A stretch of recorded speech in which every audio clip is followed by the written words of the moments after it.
For the last few days, even though U.S. indices have continued to advance to new all-time highs, there's been increasing signs that they've been getting overextended technically and vulnerable to a correction.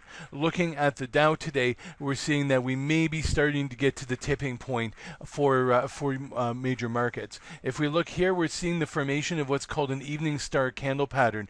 We have a big up day here, we have a more neutral day here, and now we're starting to see it come back off and roll over. This is around the 20,800 level. We're seeing that it's failing to hold above that, starting to fall off. If we look down here at the RSI, we're seeing that that's starting to roll over and it's massively overbought. Similarly, but we had it massively overbought back in December, and the Dow went sideways for the better part of a month or more. So we're probably getting to a point where at least an extended pause, possibly a more deeper correction possible for the Dow. First support is closer to 2710, and then after that in and around 2650 in a pullback. But we're also seeing this happening in other markets as well. If we look at the NASDAQ 100, this was one of the tech markets that actually had been leading the advance for quite a bit of time, and we actually seeing here it's run into resistance near 5350. It's now into its second day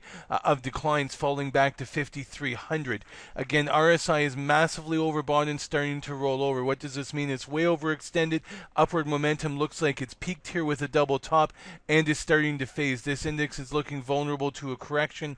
First support back here around 5290, 5280. And then the 23% retracement is back near 5170. So again, we're seeing the leading index is starting to lead, that led the way up, is starting to lead the way back down.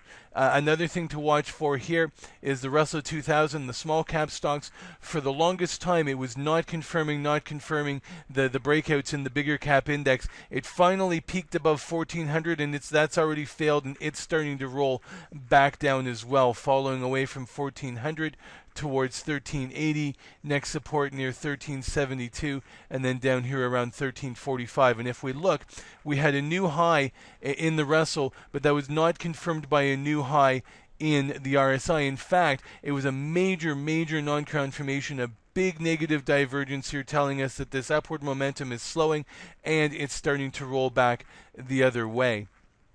Another place where we're seeing a big non-confirmation and a breakdown is in the DAX. The DAX punched up through this here, which is 11,900. It had punched its way up to 12,000, tested this big round number. Then look what happened here. Not quite an evening start. This is more of a 4-day pattern, but look, big up day.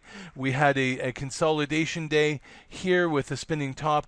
Then we've had a day where the bears started to gain hold, and then the bears really starting to gain hold, pushing this back down towards 11,800, 11,700 area. And if we look at the RSI, when we had the new high here for the index, we had a negative divergence in the RSI, and since then it started to roll back downwards, upward momentum starting to fade, and a downturn pending. The flip side of this, though, is we're starting to see capital coming back into gold. Gold has been, since bottoming out in mid-December, has actually been steadily recovering. We had an initial rally up into the 1180 to 1220 range, where it held for a few weeks. Now again, it broke out over 1220, trading between there and 1240. So this is a staircase pattern: rally, higher level consolidation, rally, higher level consolidation. We've broken out into over 1240 into a new rally phase. We've peaked up through this Fibonacci cluster here between 1250 and 1255. Next resistance around 1262, and then around 1278. And look at this, consistently higher lows in the RSI. Even though we're touching up towards overbought, the underlying trend for gold remains positive. What does that mean? Capital is starting to come out of risk markets like stocks. Why? We had this huge rally on anticipation of all these things that Donald Trump was going to say he is going to do, and he still says he's going to do them, but the issue is that they're still seeing very broad strokes, and we are starting to get talk that some of these things might take a while. Tax reform, they're hoping to have done by August, maybe by the end of the year.